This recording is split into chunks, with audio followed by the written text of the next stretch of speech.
जय हिंद एवरीवन। मेरा नाम है श्रुति खन्ना और आज हम स्टार्ट करने वाले हैं बीएससी फोर्थ सेमेस्टर की जो फिजिक्स है उसका unit first. BSc fourth semester के लिए ऑलरेडी हमने मैथ के वीडियोस स्टार्ट कर दिए हैं, जिसमें आपको फर्स्ट यूनिट मतलब कि differential equation with variable coefficient of second order की वीडियोस मिलना स्टार्ट हो गई है, तो आप जाके उसे भी देख सकते हो। उसी के साथ साथ फिजिक्स की भी क्लासेस स्टार्ट हो गई है, जिसमें हमारा यूनिट फर्स्ट है रिलेटिविटी एक्सपेरिमेंटल बैकग्राउंड। ये वाला चैप्टर हम स्टार्ट कर रहे हैं। बस एक ही वीडियो में आपको पूरे एग्जाम ओरिएंटेड क्वेश्चंस मिल जाएंगे। सारे टॉपिक बाय टॉपिक आंसर्स आपको इसमें नहीं मिलेंगे। जो एग्जाम पॉइंट ऑफ व्यू से बहुत इंपॉर्टेंट है, मोस्ट इंपॉर्टेंट क्वेश्चंस, वही सारे हर चैप्टर की एक वीडियोस और उसी में सारे क्वेश्चंस कवर होके मिलेंगे। सो स्टार्ट करते हैं। बेसिकली इस चैप्टर में हमको रिलेटिविटी के कुछ बेसिक्स है उनको पढ़ना है कि रिलेटिविटी वाले कॉन्सेप्ट की स्टार्ट कहाँ से हुई, कैसे फिर न्यूटन ने स्पेशल थ्योरी ऑफ रिलेटिविटी दिया। ये बहुत ही ज़्यादा इंटरेस्टिंग टॉपिक है। फोर्थ सेमेस्टर का सिलेबस बहुत अच्छा है, इसे पढ़ने में बहुत मज़ा भी आने वाला है। इसमें हमारा सबसे पहला हेडिंग है फ्रेम ऑफ रेफरेंस, कि फ्रेम ऑफ रेफरेंस क्या होता है। तो यहाँ पे मैंने उसकी डिफिनीशन लिखी हुई है, बट उससे पहले इसे समझ लेते हैं। जैसे कि मान लीजिए यहाँ पे कोई एक इंसान है, यहाँ पे रुका हुआ है, या फिर यहाँ पे कोई एक, मान लीजिए ये कोई एक बस है जिसकी स्पीड है 10 मीटर प्रति सेकेंड, मतलब कि हर एक सेकेंड में ये बस 10 मीटर की रफ्तार से चल रही है। अब हम कैसे कह सकते हैं कि इस बस की स्पीड 10 मीटर है, क्योंकि अगर कोई और इसके साथ 10 मीटर प्रति सेकेंड की स्पीड से जा रहा होगा तो उसे इसकी स्पीड 0 दिखाई देगी। कोई रुका हुआ ऑब्जेक्ट होगा तो उसे इसकी स्पीड 10 दिखाई देगी। कोई अगर ऑब्जेक्ट 5 मीटर प्रति सेकंड की स्पीड से चलेगा, उसे इस बस की रफ्तार बस 5 मीटर दिखाई देगी। सो हम कैसे डिफाइन करेंगे, तो इसी के लिए हमारा हेडिंग आया है फ्रेम ऑफ रेफरेंस।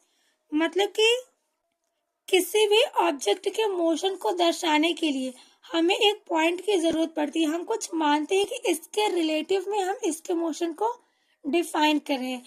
अगर ये ऑब्जेक्ट यहाँ पे रुका हुआ है तो उसे इसकी स्पीड 10 मीटर प्रति सेकंड की रफ्तार से दिखाई देगी। तो किसी भी मोशन को या कोऑर्डिनेट को दर्शाने के लिए हमें कोऑर्डिनेट सिस्टम की नीड होती है, और उसके लिए हमारा कोऑर्डिनेट सिस्टम होता है एक्स, वाई एंड जेड। यहाँ पे हम दो कोऑर्डिनेट सिस्टम लेके चलते हैं। एक तो जो कोऑर्डिनेट सिस्टम जो कि मोशन में है, इसे हम लेते हैं x prime, y prime, z prime. इसे आप एक्स डैश भी बोल सकते हैं, एक्स प्राइम भी बोल सकते हैं। ये है उस बस का कोऑर्डिनेट जो कि v वेलोसिटी से जा रहा है, और ये है उस इंसान का कोऑर्डिनेट जो कि वहां पे रुका हुआ है। यहाँ पे ऑब्जर्वर है जिसका नाम है ओ, और यहाँ पे ऑब्जर्वर है ओ डैश। तो इस ओ डैश की स्पीड को ओ के रिलेटिव में दर्शाया जाता है। इसीलिए मोशन को दर्शाने के लिए हमें जो कोऑर्डिनेट की नीड होती है उसी को हम फ्रेम ऑफ रेफरेंस कहते हैं। डेफिनेशन से समझते हैं इसे। Frame of reference is a system of coordinate axis relative to which the motion of an object is described. Frame of reference, ये जो कोऑर्डिनेट एक्सिस है इसका एक सिस्टम होता है फ्रेम ऑफ रेफरेंस, जिसके रिलेशन से हम किसी और ऑब्जेक्ट के मोशन को डिस्क्राइब करते हैं। तो frame of reference basically coordinate को कहते हैं जो कि मोशन दर्शाने के लिए यूज किया जाता है। That means it is a system of coordinate axis which defines the position of a particle or an event in space.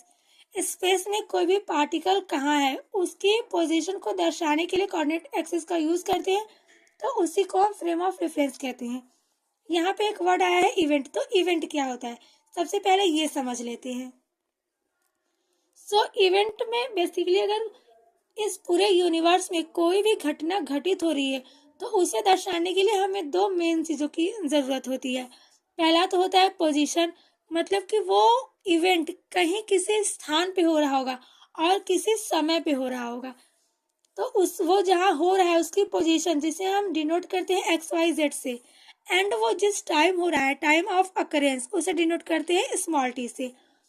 Position को हम कहते हैं space coordinate and time of occurrence को कहते हैं टाइम कोऑर्डिनेट। इन्हीं दोनों को मिला के हमारा बनता है स्पेस टाइम कोऑर्डिनेट, जिससे रिलेटेड आगे की पूरी यूनिट है। So space coordinate and time coordinate को मिला के स्पेस टाइम कोऑर्डिनेट बनाए, जिसे हम दर्शाएंगे x y z and t से। अब हमारा फ्रेम ऑफ रेफरेंस को दर्शाने के लिए हम इसी कोऑर्डिनेट का यूज करेंगे। तो अब फ्रेम ऑफ रेफरेंस के बारे में और जानते हैं। फ्रेम ऑफ रेफरेंस के types of frame of reference. तो फ्रेम ऑफ रेफरेंस दो तरह का होता है। एक होता है इनर्शियल फ्रेम ऑफ रेफरेंस और दूसरा होता है non inertial frame of reference.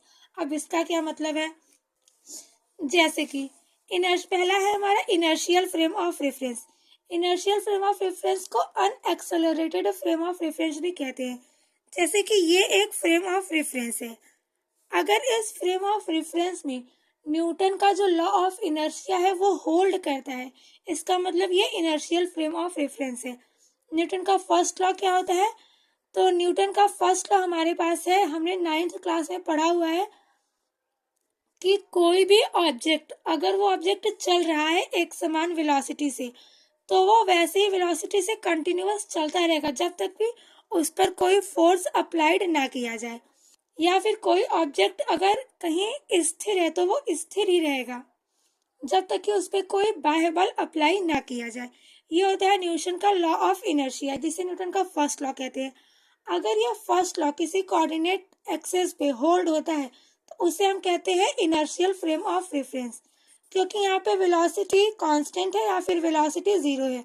इसका मतलब इसमें एक्सेलरेशन नहीं आएगा, क्योंकि एक्सेलरेशन वेलोसिटी जो चेंज होता है उसका रेट होता है, तो यहाँ पे एक्सेलरेशन नहीं आएगा, इसीलिए इसे कहते हैं अनएक्सेलरेटेड फ्रेम ऑफ रेफरेंस। तो यहाँ पे डिफिनीशन लिखी हुई है inertial frame of reference. The frame of reference in which Newton's law of inertia hold true is called inertial frame of reference. जिस भी फ्रेम ऑफ रेफरेंस में न्यूटन का लॉ ऑफ इनर्शिया होल्ड करेगा, कहीं कहीं आपको लिखा मिलेगा कि Newton's law of mechanics hold करेगा, तो उसे इनर्शियल फ्रेम कहते हैं। इनर्शियल फ्रेम ऑफ रेफरेंस में वेलोसिटी या फिर जीरो होती है, मतलब कि ऑब्जेक्ट या फिर स्टेडी स्टेट में होता है या फिर वो कांस्टेंट वेलोसिटी से चलता रहता है, इसलिए इसमें एक्सेलरेशन कुछ नहीं आता और इसे अनएक्सेलरेटेड फ्रेम ऑफ रेफरेंस कहते हैं। For a object moving with a constant velocity relative to an inertial frame is also inertial. अगर हमारे पास कोई इनर्शियल फ्रेम है, मतलब कि अगर कोई कोऑर्डिनेट सिस्टम कांस्टेंट वेलोसिटी से जा रहा है तो उसके रिलेटिव में अगर वैसे ही कोई और कांस्टेंट वेलोसिटी से जा रहा है तो उसे भी हम इनर्शियल फ्रेम ऑफ रेफरेंस भी कहेंगे। Second is non inertial frame of reference. अब ये इसका बिल्कुल अपोजिट होगा कि जिस भी इनर्शियल फ्रेम में न्यूटन का जो लॉ ऑफ इनर्शिया है वो होल्ड नहीं करता, उसे हम कहते हैं non inertial frame of reference. Non inertial frame of reference, the frame of reference in which Newton's law of inertia does not hold true is called non-inertial frame of reference. इसमें Newton का inertia law hold नहीं करेगा, इसकी velocity constant नहीं होगी। अगर इसकी velocity constant नहीं होगी तो इसमें एक्सेलरेशन आएगा और वो एक्सेलरेशन जीरो इसलिए नहीं हो सकता। इसमें एक बहुत इंपॉर्टेंट नोट पॉइंट है अर्थ के बारे में, ये कभी कभी ऑब्जेक्टिव में आता है, नहीं तो ये जानना जरूरी है। Earth is not an inertial frame because it has a centripetal acceleration due to rotation. जैसे कि अर्थ एक इनर्शियल फ्रेम नहीं है। अब इनर्शियल फ्रेम अर्थ क्यों नहीं है? ये हमारे पास है हमारी अर्थ, जो कि सन के चारों ओर इलिप्टिकल ऑर्बिट में रोटेट करती है और अर्थ अपने एक्सेस पे भी रोटेट करती रहती है। तो क्योंकि वेलोसिटी में दो चीजें आती हैं, एक तो आती है इसकी डायरेक्शन और दूसरी आती है स्पीड। स्पीड स्केलर है और वेलोसिटी वेक्टर क्वांटिटी है, तो वेलोसिटी में या फिर डायरेक्शन चेंज हो या फिर स्पीड चेंज हो तो उसमें एक्सेलरेशन आएगा ही आएगा। तो यहाँ पे एक तो इसमें सेंट्रीपिटल फोर्स काम करता है, सेंट्रीपिटल एक्सेलरेशन काम करता है इसमें रोटेशन के लिए, यानी कि इसमें एक्सेलरेशन आ रहा है और अगर एक्सेलरेशन जीरो नहीं है तो वो non inertial frame of reference हुआ। या फिर इसे ऐसे भी समझ सकते हैं कि जब अर्थ रोटेट करती है, यहाँ पे देखिए इसकी डायरेक्शन समय समय पर इसकी डायरेक्शन चेंज होती रहती है, तो अगर डायरेक्शन भी चेंज हो रही है मतलब कि वेलोसिटी में चेंज हो रहा है, और अगर वेलोसिटी चेंज है इट मीन्स कि वो कांस्टेंट नहीं है। सो इसलिए अर्थ हमारा एक non inertial frame of reference है। तो ये inertial frame, non inertial frame, ये 2 या 3 नंबर में आता है वेरी शॉर्ट आंसर टाइप में। इसके बाद हमारा नेक्स्ट टॉपिक है Galilean transformation. Galilean transformation exam में वैसे तो हर साल नहीं आता, कुछ ईयर्स गैप करके आता है, बट अगर आपको आगे की चीजें समझनी है तो गैलीलियन ट्रांसफॉर्मेशन समझना होगा। तो now coming towards to Galilean transformation. Galilean transformation are used to transform the coordinate of a particle और event from one inertial frame to another. अब जैसे कि हमारा 2 इनर्शियल फ्रेम ऑफ रेफरेंस था, तो गैलीलियन फ्रेम ट्रांसफॉर्मेशन केवल inertial frame के लिए ही होल्ड होता है। अगर इसमें हमें किसी पार्टिकल की वेलोसिटी पता है और इसमें किसी पार्टिकल की इसमें भी हमको इसी पार्टिकल की वेलोसिटी पता करनी है, तो हम कैसे पता करेंगे? तो कोई ना कोई तो एक इक्वेशन होगा जो जो इस पार्टिकल को और इस पार्टिकल को किसी तरह से रिलेट करे। सो उसी के बारे में है गैलीलियन ट्रांसफॉर्मेशन। एक इनर्शियल कोऑर्डिनेट से दूसरे इनर्शियल कोऑर्डिनेट में ट्रांसफॉर्म करने के लिए जो इक्वेशंस दिए गए हैं उन्हें हम गैलीलियन ट्रांसफॉर्मेशन इक्वेशन कहते हैं। जो इक्वेशन रिलेट करते हैं कोऑर्डिनेट्स ऑफ अ पार्टिकल, एक पार्टिकल के कोऑर्डिनेट्स को 2 इनर्शियल फ्रेम्स में, उन्हें कहते हैं गैलीलियन ट्रांसफॉर्मेशन इक्वेशन। बट इसमें एक इम्पॉर्टेंट कंडीशन ये भी है कि जो ये ऑब्जेक्ट है इसकी वेलोसिटी लाइट के वेलोसिटी के कंपैरेबल में मच लेस होनी चाहिए। और अगर लाइट के कंपैरेबल में हो गया तो क्या होगा, ये सब हम आगे डिस्कस करेंगे, क्योंकि यही से गैलीलियन ट्रांसफॉर्मेशन फेल होता है। यही इसकी एक कमी है कि गैलीलियन ट्रांसफॉर्मेशन ओनली होल्ड होता है यदि पार्टिकल की वेलोसिटी लाइट की वेलोसिटी से बहुत कम हो। Suppose we have 2 frame of reference, जैसे कि यहाँ पे हमने 2 फ्रेम ऑफ रेफरेंस लिए हैं। ये एक पार्टिकल है, इसके लिए एक फ्रेम ऑफ रेफरेंस ये है जो कि मोशन में, ये वाला frame of reference v velocity से मोशन में है, और ये फ्रेम ऑफ रेफरेंस जो ऑब्जर्वर O जहाँ खड़ा है वो स्टेडी स्टेट में है। तो S को हम कहेंगे inertial frame at rest and S prime, इसे हम कहेंगे inertial frame moving with constant velocity v relative to S। Consider an event P is happening at P at a particular time T। हमने मान लिया कि कोई इवेंट P है या फिर कोई भी कुछ भी P इवेंट हो रहा है टाइम T पे, किसी पर्टिकुलर टाइम T पे। तो अगर हम इस कोऑर्डिनेट से देखेंगे तो S के लिए इसका कोऑर्डिनेट हो जाएगा x, y, z and time T। लेकिन अगर इसी पार्टिकल को या इसी इवेंट को हम S प्राइम कोऑर्डिनेट से देखेंगे तो इस फ्रेम के लिए इसका हो जाएगा coordinate axis x prime, y prime, z prime and t prime. तो ये वाला जो है ये फ्रेम, ये ऑब्जर्वर O के लिए है, और ये दूसरा S डैश प्राइम वाला ये ऑब्जर्वर O डैश के लिए है। तो गैलीलियन ट्रांसफॉर्मेशंस इन दोनों को रिलेट करने वाले इक्वेशंस होते हैं। जैसे कि इस इवेंट के लिए यहाँ से इस S प्राइम के लिए इसकी x की वैल्यू यानी कि x एक्सिस पे x प्राइम है, और ऑब्जर्वर O के लिए यहाँ से यहाँ तक की दूरी x है, और क्योंकि ये v वेलोसिटी से जा रहा है तो यहाँ से यहाँ तक का डिस्टेंस इक्वल टू होता है स्पीड मल्टीप्लाई बाय टाइम। तो क्योंकि इसकी वेलोसिटी v है तो v इंटू टी हो जाएगा फ्रेम S के लिए इतना डिस्टेंस। सो अगर हम यहाँ पे लिखेंगे इसे x की वैल्यू क्या है, तो x की वैल्यू है यहाँ पे vt प्लस x प्राइम, यानी कि x प्राइम की वैल्यू निकालेंगे तो ये आएगी x माइनस vt। और y की वैल्यू अगर देखेंगे तो y और y प्राइम की वैल्यू में कोई चेंज नहीं है, क्योंकि चाहे कोई मोशन में हो या फिर कोई स्टेडी स्टेट में हो, उसकी लेंथ या उसकी ऊंचाई ये सब नहीं चेंज होती, बस उसका डिस्टेंस चेंज हुआ है।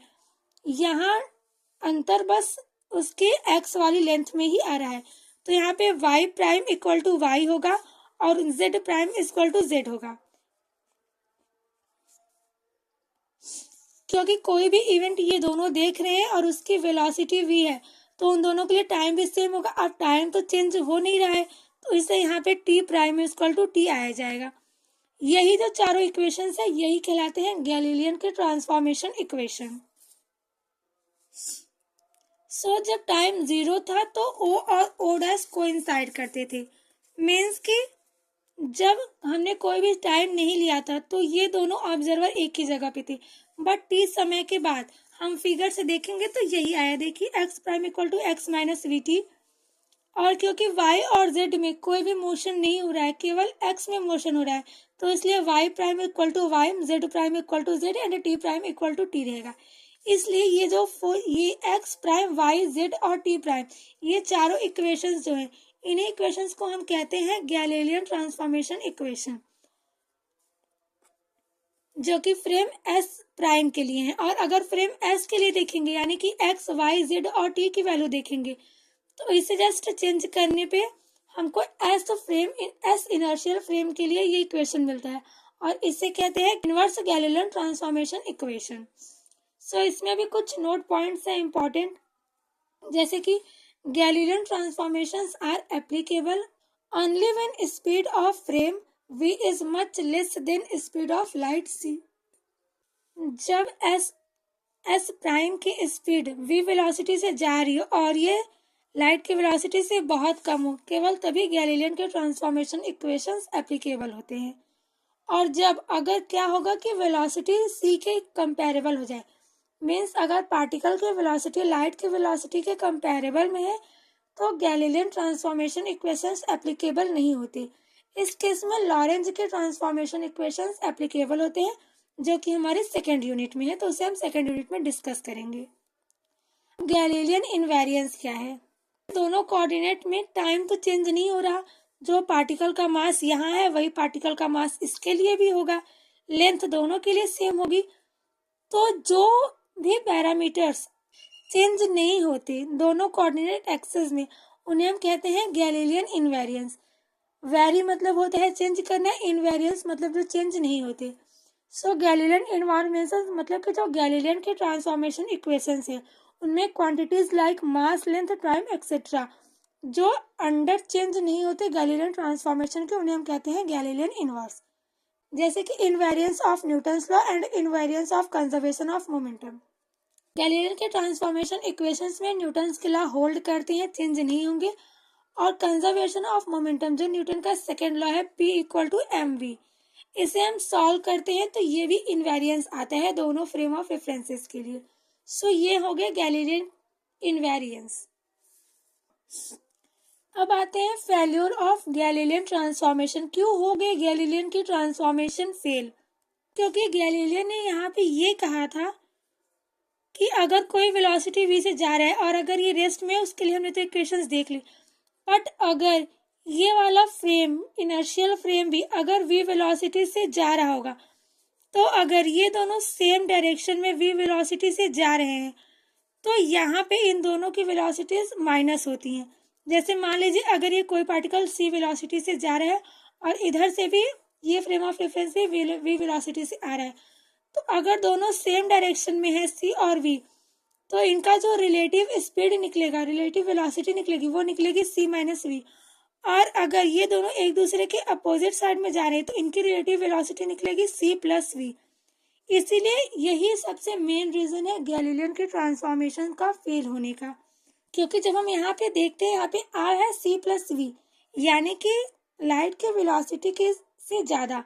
बट ऐसा पॉसिबल अभी तक तो नहीं हुआ कि लाइट की वेलोसिटी से ज़्यादा वेलोसिटी से कोई ऑब्जेक्ट मोशन कर सके। इसका मतलब ये तो गलत हो गया, और इसलिए ये भी गलत है। लाइट की वेलोसिटी से ज़्यादा कोई कुछ चल ही नहीं सकता। So, according to Galilean transformation, the laws of mechanics remains invariant. If we measure the speed of light as c and the observer is moving with velocity v towards the light source, the observer will measure the speed of light as c plus v. If observer is moving away, he will measure speed of light as c minus v. But लेकिन according to principle of relativity principle कहती है कि जो light की velocity है वो invariant होती है ऑल इनर्शियल फ्रेम्स में। मतलब कि आप कहीं भी चले जाओ, लाइट की वेलोसिटी चेंज नहीं होने वाली, वो इनवेरिएंट होती है। तो इसीलिए हियर गैलीलियन ट्रांसफॉर्मेशन फेल्स। इसीलिए गैलीलियन ट्रांसफॉर्मेशन फेल हो गया, क्योंकि कोई भी वेलोसिटी लाइट की वेलोसिटी से ज़्यादा नहीं हो सकती, और क्योंकि वो इनवेरिएंट है तो इसलिए ना वो कम होगी ना वो ज़्यादा होगी। फिर बाद में दूसरे साइंटिस्ट ने, आइंस्टीन ने बताया कि ये फेल्योर का मेन कारण है कि ये जो वेलोसिटी c प्लस वी और c माइनस वी ले रहे हैं, क्योंकि कोई भी ऑब्जेक्ट ऑब्जर्वर या फिर किसी भी पॉइंट के पोजीशन पर डिपेंड नहीं करती। लाइट की वेलोसिटी c है और c ही रहेगी, ना वो सोर्स पर डिपेंड करेगी और ना ही ऑब्जर्वर के मोशन पे। तो Galilean transformation should be modified as कि इसमें लॉ ऑफ इलेक्ट्रोमैग्नेटिज्म इनवेरिएंट होने चाहिए और वेलोसिटी ऑफ लाइट भी इनवेरिएंट होनी चाहिए। अब पहले का मतलब कि इलेक्ट्रोमैग्नेटिज्म के जो लॉ है वो भी गैलीलियन ट्रांसफॉर्मेशन में वेरी करते हैं, उन्हें भी इनवेरिएंट होना पड़ेगा और लाइट को इनवेरिएंट होना पड़ेगा। केवल तभी गैलीलियन की ट्रांसफॉर्मेशन सही की जा सकती है। उसके बाद कॉन्सेप्ट आता है एब्सोल्यूट फ्रेम ऑफ रेफरेंस का। According to Galilean transformation, velocity of light will have different values for different observer moving with a different uniform velocity. तो गैलीलियन की ट्रांसफॉर्मेशन इक्वेशन ने कहा था कि जो भी लाइट की वेलोसिटी से कम जो भी मोशन कर रहा है उसके लिए डिफरेंट ऑब्जर्वर के लिए उसका मोशन डिफरेंट होगा। तो फिर साइंटिस्ट ने सोचा कि कोई तो ऐसा फ्रेम ऑफ रेफरेंस होगा, जैसे कि यहाँ पे कोई मान लीजिए ये 10 मीटर प्रति सेकंड की रफ्तार से जा रहा है, कोई भी एक ऑब्जेक्ट है। किसी दूसरे ऑब्जेक्ट के लिए इसके वेलोसिटी कुछ और होगी, किसी दूसरे ऑब्जेक्ट के लिए इसकी वेलोसिटी कुछ और होगी, सभी के लिए इसकी अलग अलग अपनी वेलोसिटीज होगी। जैसे अगर ये कोई ट्रेन है, इस ट्रेन में कोई आदमी है, ये जा रहा है, तो जो प्लेटफॉर्म पे आदमी खड़ा है इसके लिए इसकी वेलोसिटी कुछ और है, जो वेलोसिटी ट्रेन के अंदर बैठा है उसके लिए इसकी वेलोसिटी कुछ और है। सो कहीं ना कहीं एक ऐसा फ्रेम ऑफ रेफरेंस भी होगा जहाँ पे जो इसकी वेलोसिटी है वही वेलोसिटी सेम होगी, तो उसी को हम कहेंगे absolute frame of reference. There should exist preferred inertial frame known as absolute frame in which the velocity of light will be exactly 3 into 10 to the power 8 metre प्रति second in all directions। तो इसीलिए अब खोज होनी थी absolute frame of reference की और इसी से जुड़ा हुआ है ether hypothesis.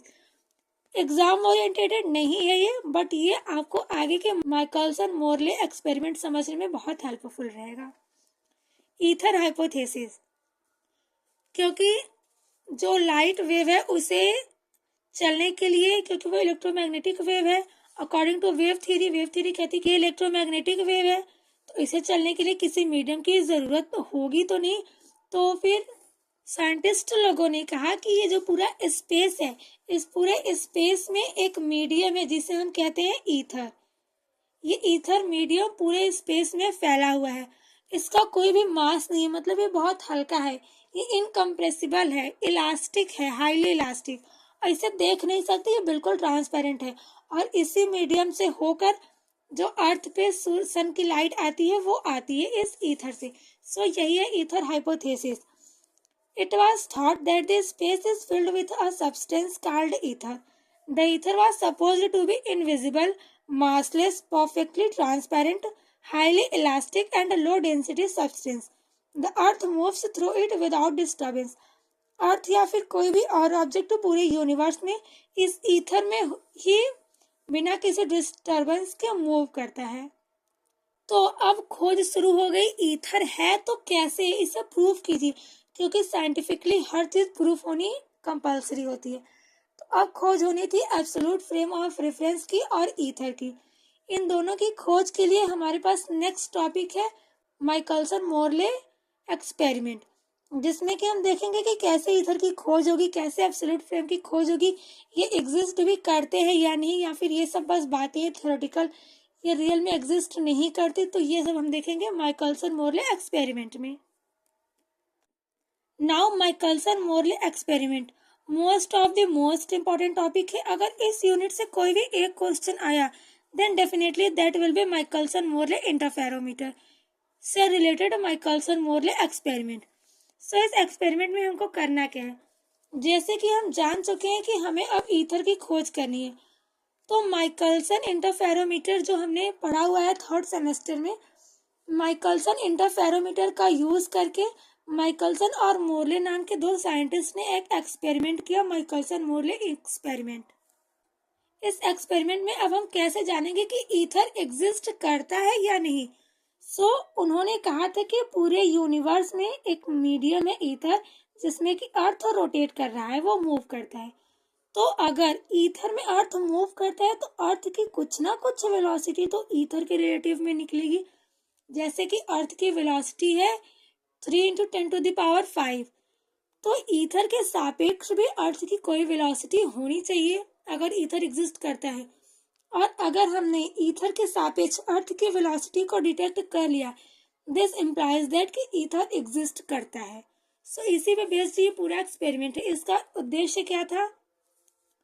The aim of Michelson-Morley experiment was to prove the existence of ether by finding the velocity of drift between the earth and the ether. तो ईथर और अर्थ के बीच के रिलेटिव वेलोसिटी को डिटेक्ट करके हमें ये प्रूफ करना है कि ईथर एग्जिस्ट करता है। अब इसमें क्या होगा, क्योंकि इसमें फिर ईथर का कुछ प्रूफ नहीं हो पाता, ये माइकलसन मोरले एक्सपेरिमेंट पूरी तरह से फेल होता है। इसे कहते हैं माइकलसन मोरले एक्सपेरिमेंट का नल रिजल्ट या फिर निगेटिव रिजल्ट। और माइकलसन मोरले एक्सपेरिमेंट का जो ये निगेटिव रिजल्ट आया है, इसकी सक्सेस का सबसे बड़ा कारण यही है। ये तो एक्सपेरिमेंट पूरी तरह से फेल हुआ, बट ये एक्सपेरिमेंट का पूरी तरह से फेल होना ही इस एक्सपेरिमेंट की सबसे बड़ी सक्सेस है। अगर ये एक्सपेरिमेंट फेल ना होता तो आज जैसे मूवीज में देखते हैं टाइम ट्रेवल एंड मल्टीवर्स, ये सब वाले कॉन्सेप्ट कभी ना आते। तो इस एक्सपेरिमेंट का फेल्यूर ही हमें इन सब कॉन्सेप्ट की ओर ले चलेगा। बहुत इंटरेस्टिंग है, चलिए आगे देखते हैं इसमें। ये है माइकलसन मोरले एक्सपेरिमेंट का अरेंजमेंट। माइकलसन इंटरफेरोमीटर के जैसा ही है, इसमें 2 ग्लास प्लेट्स होती हैं। जैसे मैं समझा रही हूँ, एक साइड से समझिए, बहुत आसान है। यहाँ पे 2 ग्लास प्लेट है, एक ग्लास प्लेट है P1 एंड एक ग्लास प्लेट है P2। यहाँ पे extended source of light S है। यहाँ से लाइट वेव्स आई, वो P पे, ये क्योंकि हाफ सिल्वर्ड होता है तो यहाँ से वो रेज रिफ्लेक्ट होके वापस चली जाती है मिरर M1 में, और कुछ रेज, क्योंकि ये हाफ सिल्वर्ड है तो कुछ रेज ट्रांसमिट होके जाती है मिरर M2 में। यहाँ पे जो रेज की है वो रेज वहां से फिर से रिफ्लेक्ट होकर वापस आती हैं और यहाँ से टेलीस्कोप में दिखाई देती हैं। और ये सेकेंड रेज भी मिरर M2 से लौट कर यहाँ से रिफ्लेक्ट होकर देन हमको टेलीस्कोप में दोनों रेज इंटरफेरेंस करके दिखाई देती हैं। ये था हमारा माइकलसन इंटरफेरोमीटर जो 3rd सेमेस्टर में पढ़ा था। अब माइकलसन मोरले एक्सपेरिमेंट में क्योंकि अर्थ मूव कर रहा है वेलोसिटी v से, तो जब अर्थ मूव करेगा, जब ये रे यहाँ पे जाएगी और यहाँ से वापस आएगी, तब तक अर्थ थोड़ा सा मूव कर रहा होगा और ये एक्सपेरिमेंट भी थोड़ा सा और अपनी जगह से खिसक जाएगा। तो इसलिए हम मान लेते हैं कि ये यहाँ पे ना टकराकर ये रे से यहाँ पे टकराता है, ये मिरर M1 यहाँ पे उन रे से वो कोलिजन करता है। ये होगा माइकलसन मोरले एक्सपेरिमेंट का अरेंजमेंट। ये डॉटेड लाइन से ये है कि जो अर्थ थोड़ा सा मूव कर गया है उसके लिए ये बनाई गई है। इनका बस प्रूफ करने में थोड़ा सा यूज होता है, बाकी इनको बहुत वैसे नहीं पढ़ना। अब देखते हैं कि माइकलसन मोरले एक्सपेरिमेंट में क्या रिजल्ट आता है। आप लोग नोट्स साथ ही साथ बनाते चलिएगा। A beam of light from a monochromatic source S falls on a half silvered glass plate P placed at an angle of 45 degree to the B। जो ये सोर्स S है, यहाँ से एक monochromatic source of light I, plate semi silvered plate P से टकरा के फिर जो कि 45 डिग्री के एंगल में है, वहां से वो रिफ्लेक्ट हो जाती है। It is divided into 2 parts, one being reflected from the semi-silvered surface P and it travels toward mirror M1 and other being transmitted travels towards mirror M2। यहाँ से एक रे तो चली गई M1 पे और दूसरी रे चली जाती है M2 पे। The 2 rays falls normally on M1 and M2 respectively and are reflected back along their original paths। Both beams interfere and the interference fringes are viewed with help of telescope T। हमको इस telescope में इन दोनों fringes का interference pattern देखने को मिलता है।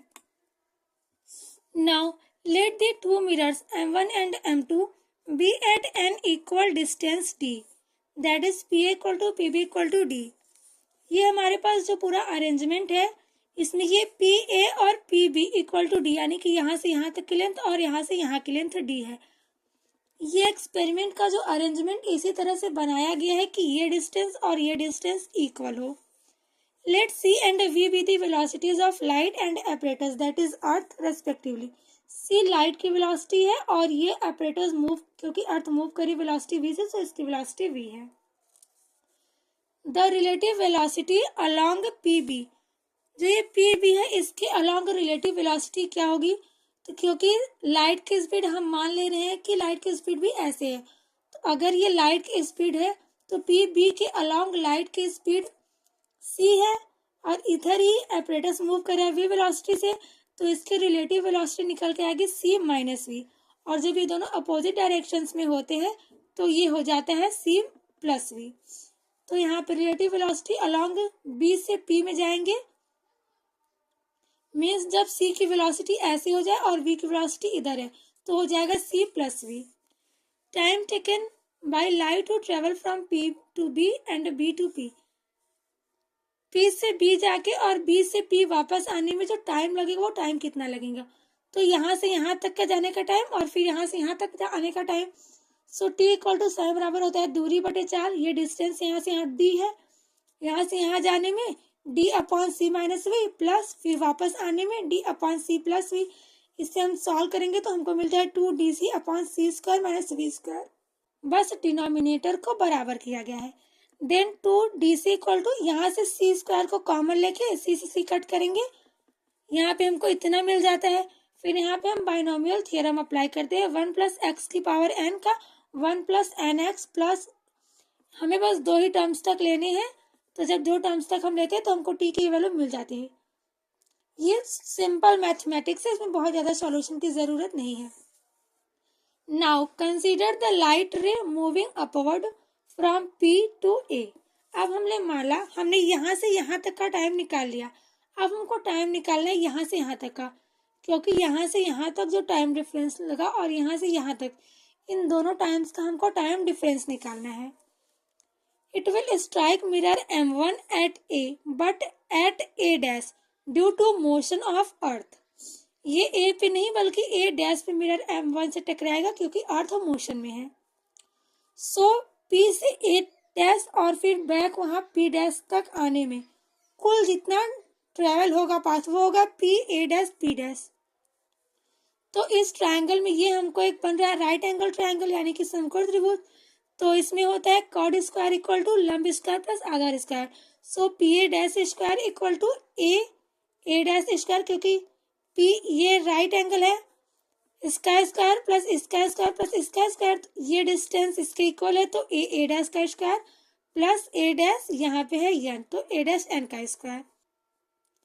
अब हमने मान लिया कि पी से ए डैश आने में लाइट का जो समय है वो हो रहा है टी, तो p a dash equal to, यहाँ पे देखिए पी ए डैश यहाँ से यहाँ तक का दूरी बराबर 4 गुणे समय पी ए डैश का, देन ए डैश, जो ए डैश है इसकी हो जाएगा, क्योंकि ये v वेलोसिटी से इधर जा रहा है तो इसका हो जाएगा v into T one. In equation 2, जो इक्वेशन हमने 2 बनाया है इसमें ये दोनों वैल्यूज रखेंगे, सॉल्व करेंगे तो हमको T1 की वैल्यू मिल जाती है. आप लोग देख लीजिएगा, वीडियो बहुत लेंथी ना हो इसलिए इसे मैं शॉर्ट में समझा रही हूँ. T1 की वैल्यू हमको ये मिल जाएगी. फिर यहाँ से यहाँ जाने में T1 समय लगा, तो यहाँ से यहाँ आने में भी तो हमको वापस आना है, तो T डैश इक्वल टू हो जाएगा 2 times of T1. 2 times of T1 हमने बस 2 का मल्टीप्लाई किया है और हमको अभी तक ये मिला है. इक्वेशन को फर्दर सॉल्व करेंगे तो T डैश की वैल्यू हमें ये मिलती है. आप लोग सॉल्व करके देख लीजिएगा, यही आएगा. देन अब हमको निकालना था टाइम डिफरेंस. हमने यहाँ से यहाँ तक का टाइम निकाल लिया, देन यहाँ से यहाँ जाके यहाँ आने तक का भी टाइम निकाल लिया. अब टाइम डिफरेंस निकालना है, तो डेल्टा टी इक्वल टू हो जाएगा टी माइनस डेल्टा टी. दोनों वैल्यूज हमने टी की और टी इन प्राइम की यहाँ पे रख दी है. सॉल्व किया हमने, ब्रैकेट को ओपन किया है, सॉल्व किया तो हमको डेल्टा टी की इतनी वैल्यू मिली है, d v square upon c cube. अब ये आया हमारा ज्योमेट्रिकल पाथ. तो ऑप्टिकल पाथ होता है वो होता है c इंटू डेल्टा टी, मतलब velocity into time difference. So इसमें टाइम डिफरेंस की वैल्यू रखेंगे तो हमको ये मिल जाता है पूरा का पूरा ऑप्टिकल पाथ जो कि लाइट ने पूरा तय किया है. Now Michelson and Morley performed the experiments in two steps. First shown above and secondly by turning the apparatus through 90 degree.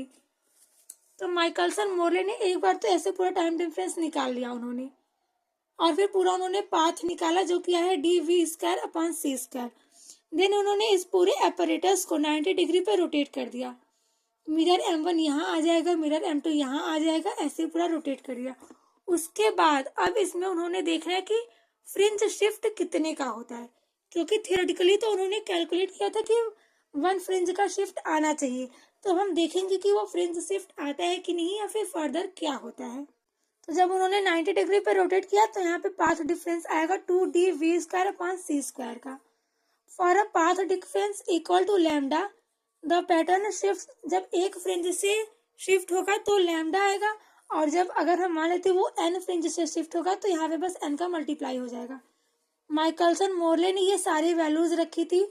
जो डिस्टेंस है, ये वाली डिस्टेंस, उसकी वैल्यू उन्होंने अपने अपरेटस में ली थी 10 मीटर, इसलिए यहाँ पे इतना सेंटीमीटर में चेंज करके रखा ही उन्होंने अपने अपरेटस में ली थी वैल्यू। अर्थ की वेलोसिटी होती है 3 × 10⁶ सेंटीमीटर प्रति सेकेंड। लैम्डा की उन्होंने एक वैल्यू ली है, एंड देन लाइट की वेलोसिटी ये सेंटीमीटर प्रति सेकेंड मिली है। फिर यहाँ पे n का सारी वैल्यूज रख के कैलकुलेट करते हैं तो आता है 0.4, क्योंकि n फ्रिंज है तो इसलिए यहाँ पे फ्रिंज आएगा 0.4 fringes. So Michelson and Morley expected a fringe shift of about 0.4 in their apparatus when it was rotated through 90 degree. तो माइकलसन एंड मोरले ने ये सोचा था कि जो फ्रिंज का शिफ्ट आएगा वो आएगा 0.4 का, लेकिन जब उन्होंने ये एक्सपेरिमेंट परफॉर्म किया तो उस एक्सपेरिमेंट में कोई भी डिस्प्लेसमेंट उनको नहीं दिखा। They repeated the experiment and different points of earth surface and at different seasons of the year, but they could not detect any measurable shift। फिर उन्होंने ये वाले अर्थ की कई जगहों पे, अलग अलग जगहों पे सेम एक्सपेरिमेंट ट्राई किया, अलग अलग सीजन्स में ट्राई किया। जैसे मान लीजिए सर्दियों में जैसे अर्थ अगर तेजी से रोटेट कर रहा है तो हो सकता है उसकी वजह से, या फिर कुछ वाइंड इफेक्ट रहा हो, इसलिए उन्होंने अलग अलग सीजन्स में भी ट्राई किया, बट उन्हें कोई भी मेजरेबल शिफ्ट नहीं दिखा। इसी को हम कहते हैं माइकलसन मोरले एक्सपेरिमेंट का नेगेटिव रिजल्ट, कि उसमें कुछ भी उनको नहीं मिला। The negative result suggest that it is impossible to measure the speed of earth relative to ether, और the concept of a fixed absolute frame of reference could not be checked by experiment. अगर experiment में ये perform किया गया था कि ether की presence को देखने के लिए और एब्सोल्यूट फ्रेम के लिए, तो अगर ईथर जैसा कोई एब्सोल्यूट फ्रेम होता तो अर्थ की वेलोसिटी उसके रिलेटिव में कुछ तो निकल के आती। बस इस रिजल्ट ने चौंका दिया सबको, क्योंकि इस एक्सपेरिमेंट से जो भी एक्सपेक्टेड था वैसा कुछ भी नहीं हुआ।